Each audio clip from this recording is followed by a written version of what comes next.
alta. Te lo pedimos, Padre, en el nombre de Jesús. Amén. A principios de los años 1960, el exsoldado Ernest Gordon publicó un libro, unas memorias, que se llamaban, en español sería traducido algo como A través del Valle Kuwai. Y en el libro él se dedicaba a explicar, a hablar de su experiencia como prisionero de guerra del ejército japonés durante la Segunda Guerra Mundial. Y básicamente el libro, él trata de enfatizar el drama humano en medio de la guerra y cómo uno puede llegar a experimentar y a vivir el perdón, aún el perdón de los enemigos.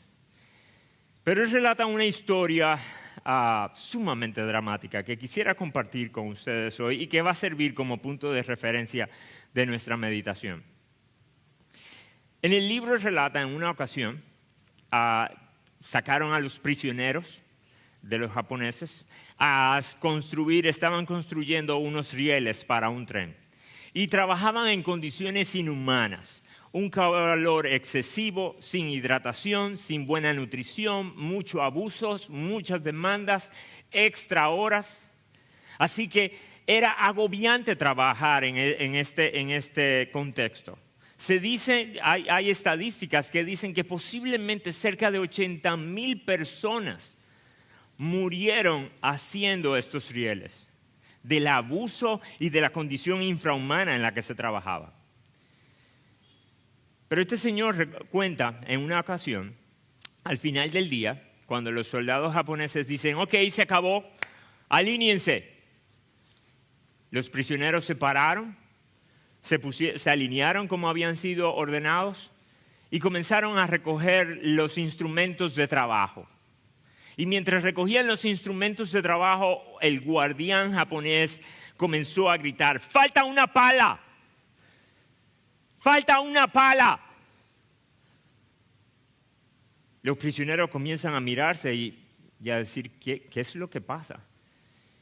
Y él dice, ¿quién robó la pala? ¿Quién robó la pala? Todos se quedan callados. No tienen ni siquiera idea de lo que él está hablando. Así que este hombre va subiendo en su cólera y en su furia y de repente toma su rifle, su fusil y comienza a apuntar a toda la alineación. Y dice, ¿quién fue? Todos permanecen callados. Y él dice, todos morirán, todos morirán. El escritor no dice qué pasó en la mente de los soldados. Pero imagínense, ustedes ahí. Un soldado posiblemente diciendo, eso no es justo, no fui yo. No fui yo. Otro por otro lado diciendo, aquí nadie se va a hacer responsable. Nadie se va a hacer responsable. Otro posiblemente pensando, todos vamos a morir. El japonés seguía insistiendo. Y cuando ya era evidente que él iba a comenzar a derramar su juicio sobre ellos, uno de los prisioneros dio un paso adelante y dijo, fui yo. Inmediatamente el japonés arremetió contra él y en lugar de dispararle, lo que tomó fue la parte de atrás de la escopeta y comenzó a golpearlo. Con el primer golpe él cayó al piso, pero comenzó a machacarlo. Hasta que finalmente era evidente que ya su cuerpo no se movía porque estaba muerto. Después de ese drama, el japonés simplemente dio la orden de recojan, vámonos. Un grupo de amigos los recogió. Otro grupo fue a recoger las palas y los instrumentos. ¿Y saben qué se dieron cuenta? Había sido un error. No faltaban palas. No faltaban palas. Así que ellos comienzan a pensar, él era inocente.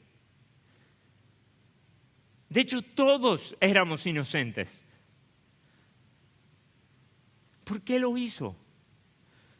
¿Por qué lo hizo? ¿Por qué se puso en mi lugar? ¿Saben qué? Esa historia ilustra bellamente, terrible y bellamente, la sustitución de Cristo en nuestro lugar. Lo que nosotros conocemos en teología como la sustitución penal de Cristo a favor de los pecadores. Básicamente lo que dice esa doctrina es que fue necesario que Cristo fuera a la cruz siendo inocente y muriera por nuestros pecados, por la sentencia que nosotros justamente merecíamos. Así que esa ilustración muestra de forma muy bella lo que es el sacrificio y aún el heroísmo de alguien inocente. Ahora, él no sabía que los demás eran inocentes. Posiblemente él estaba pensando que había algún culpable, pero que valía la pena morir por todos.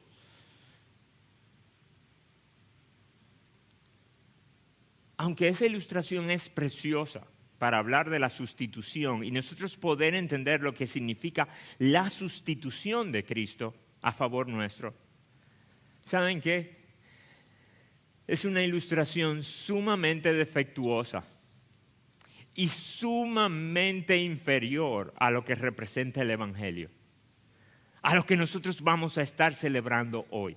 Y yo quiero estar yendo a esta ilustración, a esta historia, no para predicar acerca de esta historia, sino para mostrarles a través de las Escrituras cómo el Evangelio y lo que hizo Jesús es muchísimo más bello que esta historia.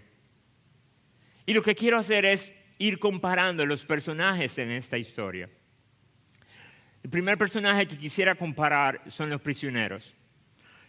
Comparar los prisioneros con nosotros. En ese momento no había un solo prisionero culpable, realmente culpable. Todos los prisioneros eran inocentes de lo que se les estaba acusando. En nuestro caso, las Escrituras dicen claramente que todos nosotros delante de Dios somos culpables. Romanos 3:23 dice que todos hemos pecado y todos quedamos cortos y no hemos alcanzado la gloria de Dios. Ninguno de nosotros alcanza el estándar del carácter de Dios revelado en las Escrituras y en su ley. Así que todos nosotros quedamos cortos. Obviamente, si nosotros comenzamos a compararnos entre nosotros mismos y las bondades y las maldades que cada uno de nosotros, pudiéramos encontrarnos en algún momento como mejorcitos. Yo soy mejorcito que este grupo, soy mejorcito que aquel otro grupo. Obviamente que eso es usando nuestros propios estándares de bondad. Pero las Escrituras dicen claramente cuál es el estándar y no lo establecemos nosotros ni lo establecemos a través de comparación. Lo establece Dios en su ley y su carácter. Y según ese estándar, ninguno de nosotros podemos ser llamados buenos, ni siquiera mejorcitos. En Romanos 3, versículo 9 dice, entonces, ¿qué? ¿Somos nosotros mejores que ellos? De ninguna manera, porque ya hemos denunciado que tanto judíos como griegos están bajo pecado, como está escrito, no hay justo ni aun uno, no hay quien entienda, no hay quien busque a Dios, todos se han desviado, a unas se hicieron inútiles, no hay quien haga lo bueno, no hay ni siquiera uno. Ni siquiera uno. Jesús resumió la ley, el espíritu de la ley, diciendo, amarás a Dios con todas tus fuerzas, con todo tu corazón, con toda tu alma, con toda tu mente. Ese es el primero y más grande mandamiento. Una pregunta, ¿tú has guardado ese mandamiento? ¿Tú has amado a Dios íntegramente, consistentemente, intensamente durante toda tu vida? No durante toda tu vida, ayer. Ayer. ¿Lo amaste así? ¿Tus afectos se fueron detrás de Dios? ¿Tu deleite y tu porción es Él? ¿O tú has tomado de sus regalos, de sus obsequios, de su creación, y los has tomado y los has convertido en tu Dios? Has tomado las posesiones, el poder, el placer, y los has convertido en tus nuevos dioses. ¿Tú no has hecho eso? ¿De verdad tú amas a Dios sin fallo, sin alteración, sin que tu corazón se inmute, sino que solamente sea un constante amor y solamente suba? ¿Tú eres inocente de eso? Contesta, por favor. Yo no. Yo no. Y no era que no era inocente antes de que me salvara. Todavía no soy inocente de eso. ¿Y qué en cuanto al amor al prójimo? Amar al prójimo como a uno mismo. Puede ser que alguno de ustedes diga, yo no mato, yo no le hago daño a nadie. Bueno, quizá no mates, pero lo has deseado en más de una ocasión. Y de hecho has usado tus palabras para humillar, para lastimar y para desahogarte con otros. ¿Verdad que sí? Y Jesús dice que eso merece el infierno. Yo no he adulterado, yo soy un hombre de una sola mujer, pero has deseado a otras mujeres. Y Jesús dice, eso es romper el mandamiento. ¿Tú has honrado a padre y a madre? ¿Tú le has hablado respetuosamente siempre? ¿Has cuidado de ellos? ¿Le has obedecido?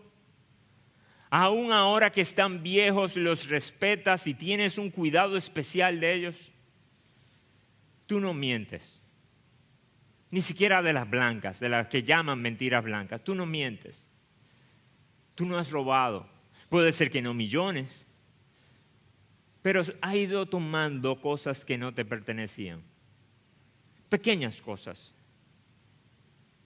¿De verdad tú no codicias? ¿Tú no tienes envidia? ¿Tú eres inocente de eso? Contesta, por favor. ¿Eres inocente? Yo tampoco. Yo tampoco. Y tú tratas, y vamos a suponer que tú tratas de esforzarte y hacer tu máximo esfuerzo por alcanzar la ley, pero Santiago te dice, Santiago 2:10, porque cualquiera que guarda toda la ley pero tropieza en un punto se ha hecho culpable de todos. ¿De verdad tú piensas que vas a poder ser absuelto delante de Dios y decir, yo no soy culpable? O Gálatas capítulo 3, versículo 10, que nos aclara que todo aquel que pretende mantenerse bajo la ley es maldito, porque no hay forma de poder cumplir con ella.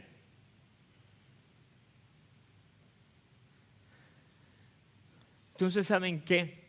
En nuestra ilustración de lo que pasó en Japón y lo que pasa en el mundo, lo que pasa según en la historia de la redención, ahí teníamos un grupo de hombres inocentes, realmente inocentes.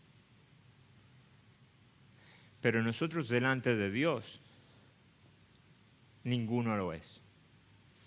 Todos somos culpables, muy culpables.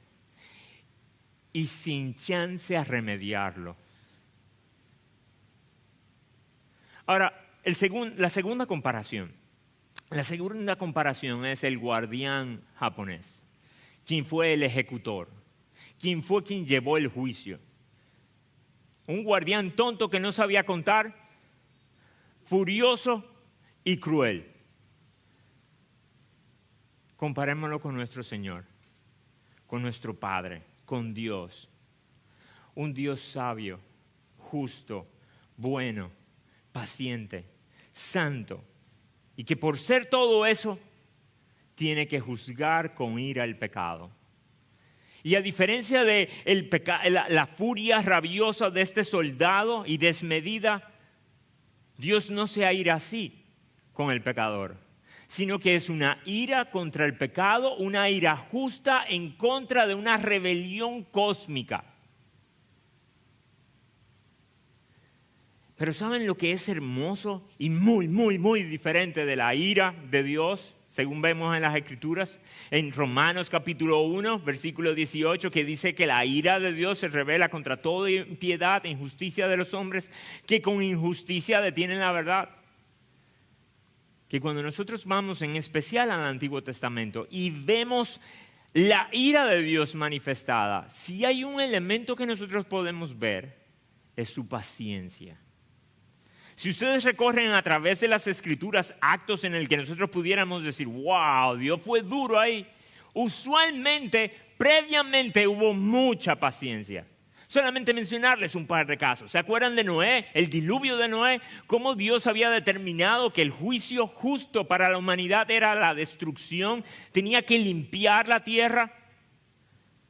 Aun cuando él llegó a esa conclusión, aun cuando él llegó a ese juicio, los que estaban ahí tuvieron más de 100 años para reconsiderar su actitud. No fue de inmediato, no fue súbito, no fue sin saberlo, no fue sin aviso. Pero no hicieron caso. Cuando Dios habló a Abraham y le dijo que ellos iban a recibir como pueblo, luego iban a recibir una tierra, iban a sacar al cananeo, al amorreo, etcétera, etcétera, porque su maldad había llegado muy alto y Dios los iba a usar a ellos como castigo para estas naciones. Pero le dice a Abraham, pero todavía no. Todavía su maldad no ha llegado hasta lo sumo. Es como que tú estás airado, ellos lo merecen. Ya tú lo has decretado, pero aún así tienes capacidad de seguir aguantando y no manifestando tu ira hacia ellos. Y así pasaron algo más de 400 años. Sodoma y Gomorra, la destrucción de una ciudad. Pero en medio de la conversación con Abraham, Dios le dijo, si aparece un justo, por un justo yo detengo mi juicio justo. Si aparece uno, y no apareció. Nínive, Dios declara, le dice a Jonás, el clamor de la tierra ha subido a mí por Nínive, la gran ciudad, la malvada. Así que ve donde ellos y dile que va a venir juicio. Jonás va, conocemos la historia, no va de inmediato, pero va y lo dice, habla del juicio de Dios. Y de una forma muy extraña, la gente de Nínive se arrepiente. Entra en silicio, en arrepentimiento, en confesión de pecados. Se apartaron del mal que estaban haciendo. Y ante una ejecución inminente, Dios decide no castigarlos. Siglos de rebelión, perversidad y maldad. Y porque ellos dijeron, perdón, Dios dijo, ok, no voy a mandar el juicio.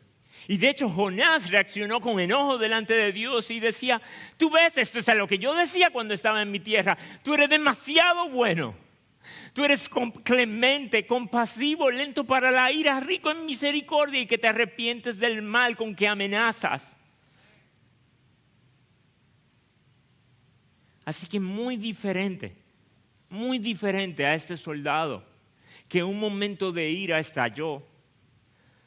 Nuestro Dios espera y espera y espera.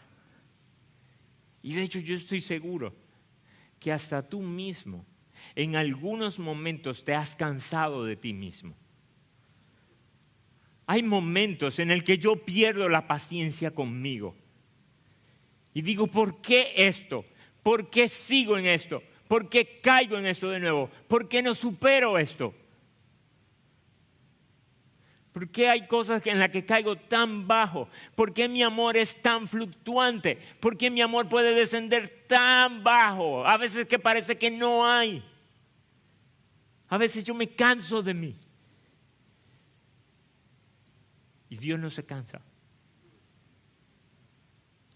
Puede ser que a veces me mande pruebas, dificultades, disciplina. Pero ¿saben para qué es? Para recuperarme. Así que nosotros no tenemos a un Dios rabioso en los cielos. Sí tenemos a un Dios justo. Y de hecho, entiendan esto, la ira de Dios y la justicia contra el pecado es un hermoso anuncio. Es nuestra única garantía de que algún día se va a hacer justicia. Algún día hay ciertas maldades que aquí en la tierra no se pagaron, pero Dios las pagará. Hay abusos que uno dice, ¿por qué se salen con la suya? Pero no se han salido con la suya porque la ira y el juicio de Dios los encontrará. Así que la ira de Dios y su justicia son preciosos cuando se lo hacen a otro. Cuando es derramada sobre el que nosotros consideramos que lo merece. Pero cuán difícil es decir, yo la merezco. Mis hijos la merecen. Mis amados la merecen. Ahí comenzamos a revolotear en contra de la justicia de Dios, en contra de su ira. Pero ¿saben qué es todavía más hermoso en comparación entre este guardián y nuestro Señor? En que Él hizo toda la provisión. Él hizo todo lo que se tenía que hacer para hacer justicia y al mismo tiempo rescatar a los prisioneros en vez de condenarlos. Nosotros tomamos la iniciativa de pecar y la paga del pecado es la muerte. Pero ¿saben qué? Nuestro Padre tomó la iniciativa, toda la Trinidad tomó la iniciativa de salvar a un mundo que merecía condenación, que merecía ser aplastado. Y no solamente tomaron la iniciativa, es que el inocente, el sustituto no salió de nosotros. No fue uno de nosotros que dijera, yo me ofrezco. El sustituto vino de Dios. Él lo puso.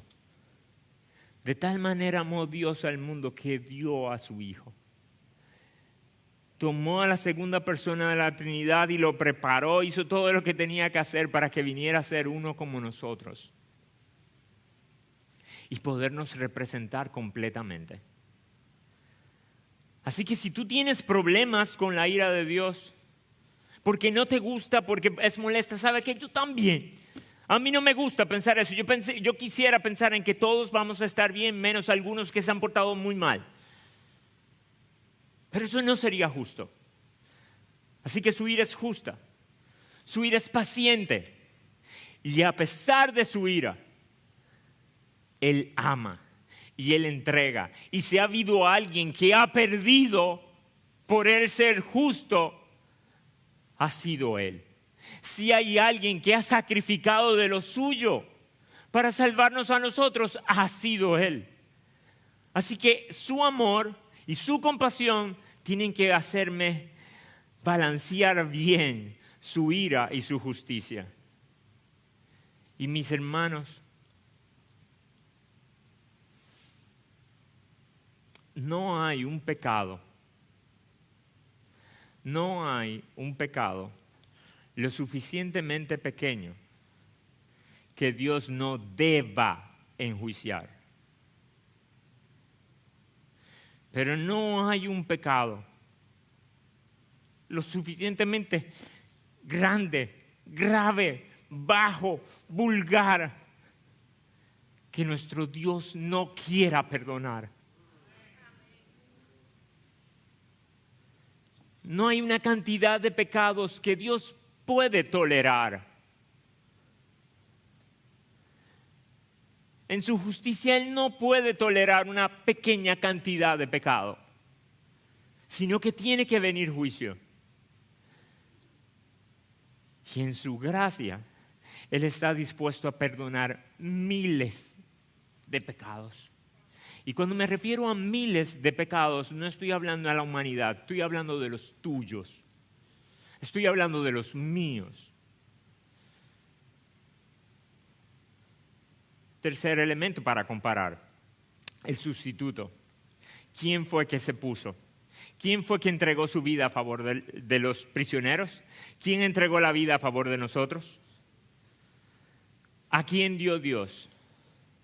Bueno, nosotros no sabemos mucho acerca de este prisionero que estaba en Japón. No conozco ni siquiera su nombre. No conocemos su carácter, su vida, su reputación. No conocemos ni siquiera sus motivos para hacer esto.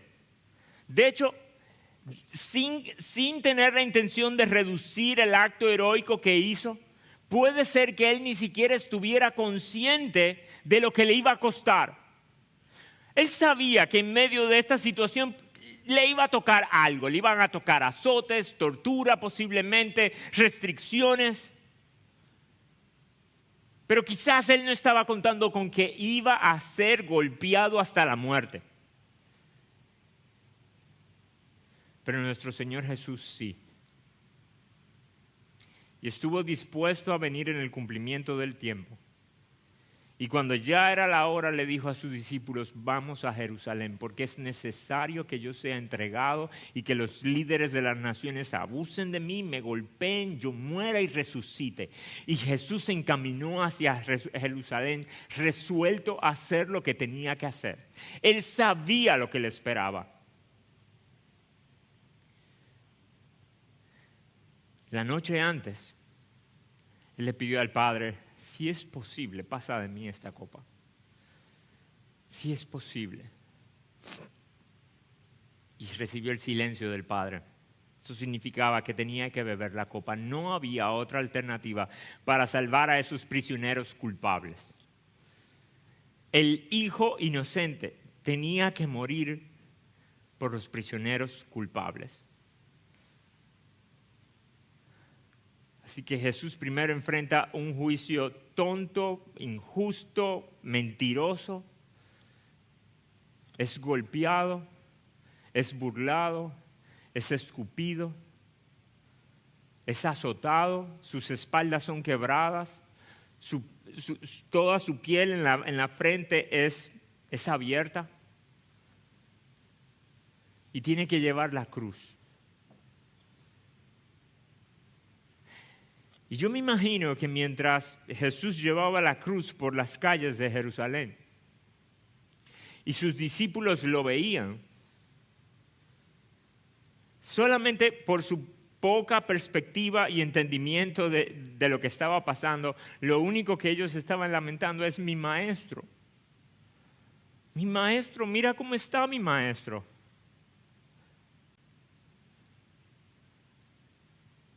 Pero ellos posiblemente en ese momento no estaban pensando en esto.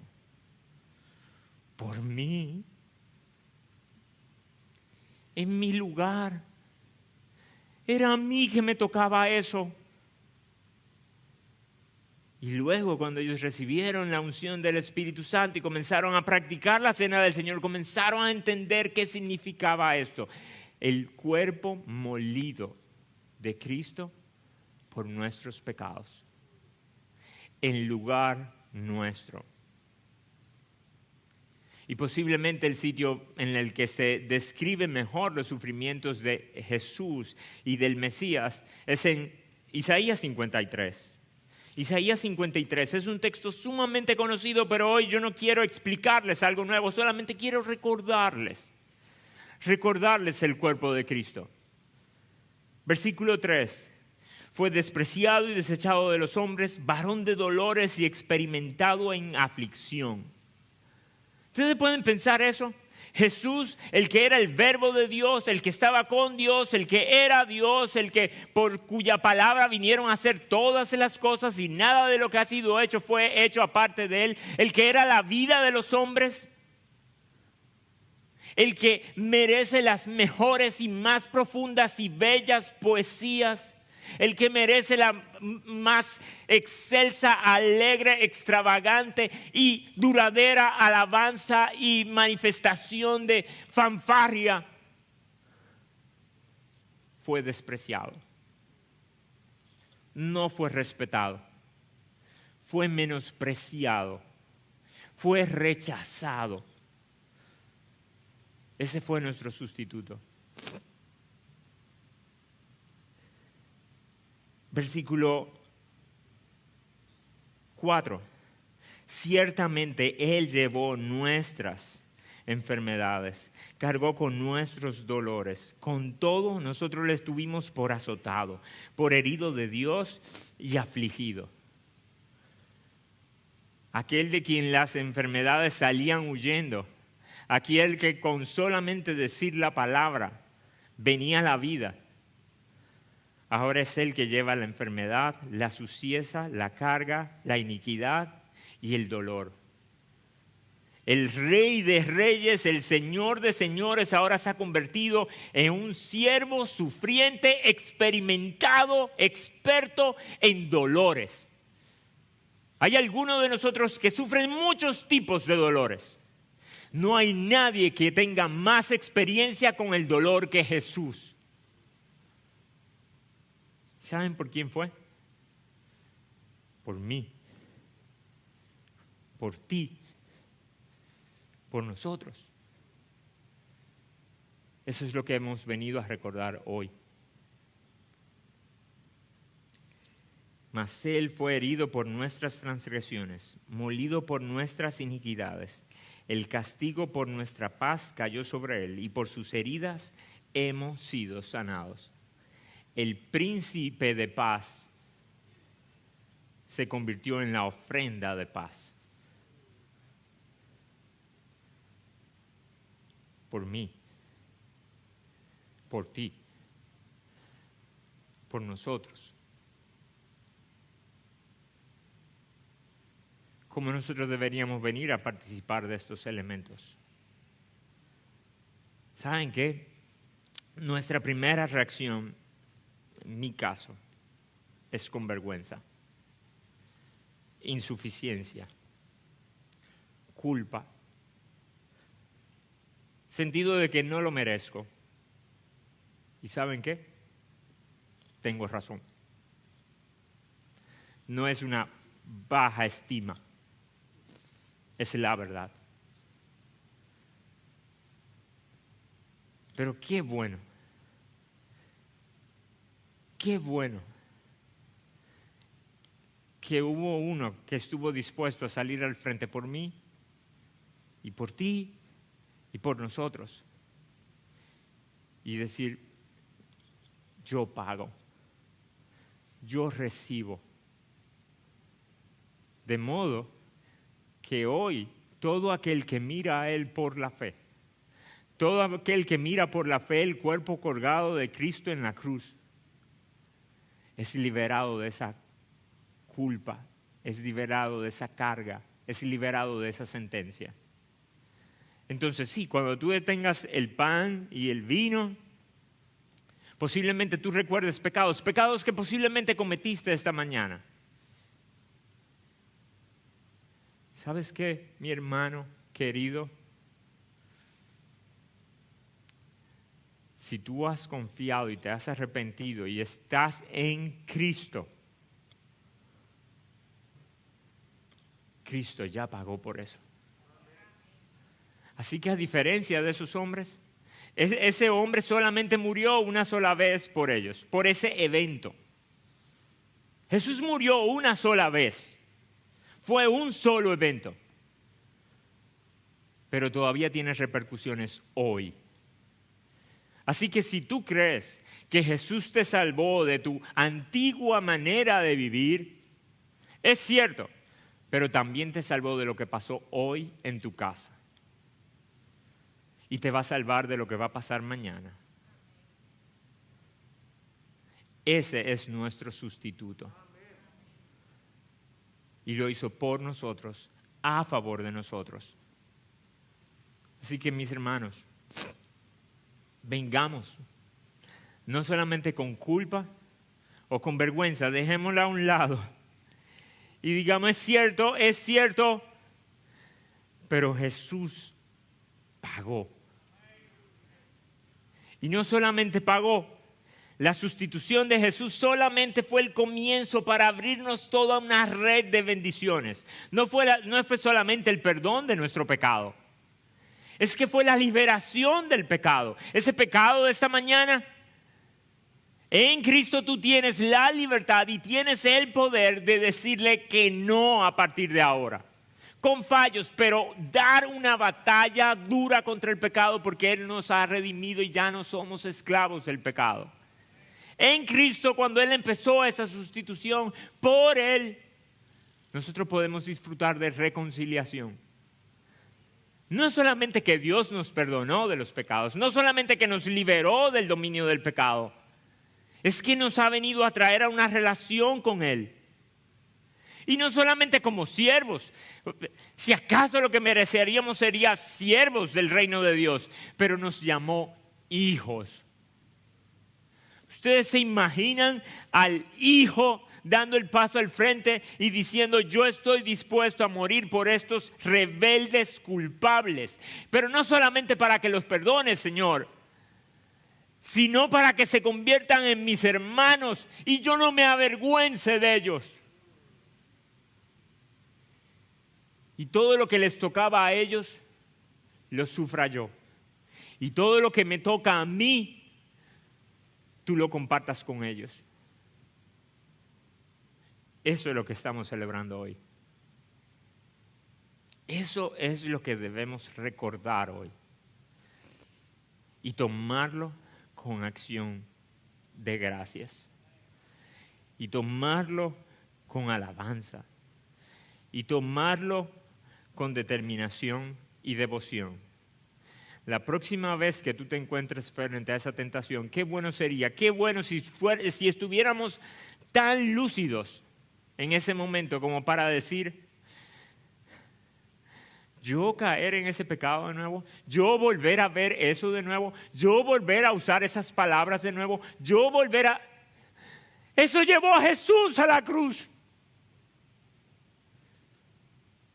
Mi Señor fue azotado por cosas así.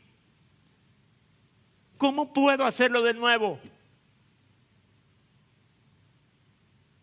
Así que, mis hermanos, la cena del Señor nos debe llevar a recordar su cuerpo molido por nosotros, su sangre derramada por nosotros, a favor de nosotros, en lugar de nosotros. Así que tomémoslas con limpia conciencia. Y cuando le estemos celebrando, ahorita vamos a cantar juntos Glorioso Intercambio. Y cantemos a aquel que estuvo dispuesto a hacer ese cambio tan extraño.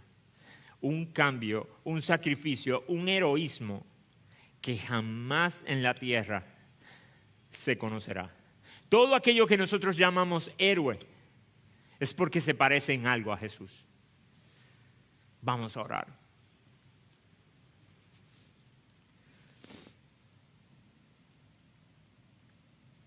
Oh Padre,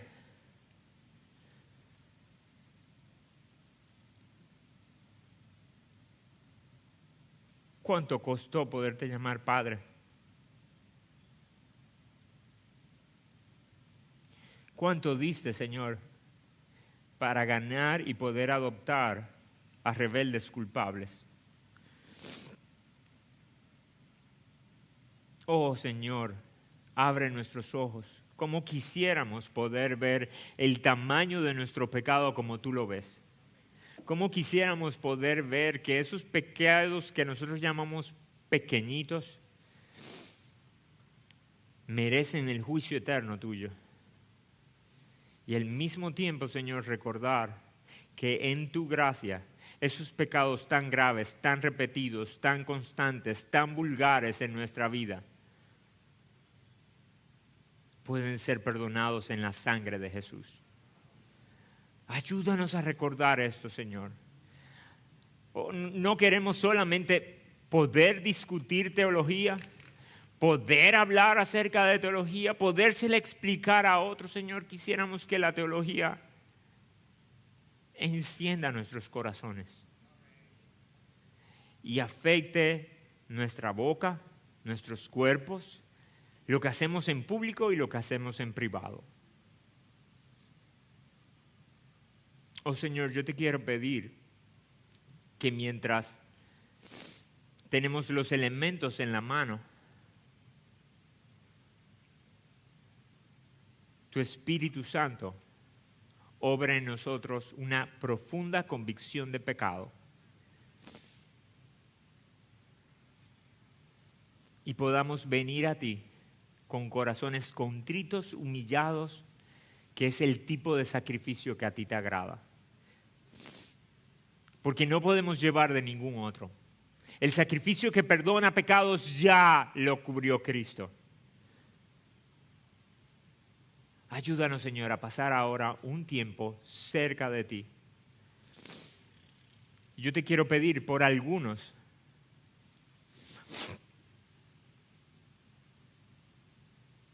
que ni siquiera se han sentido culpables,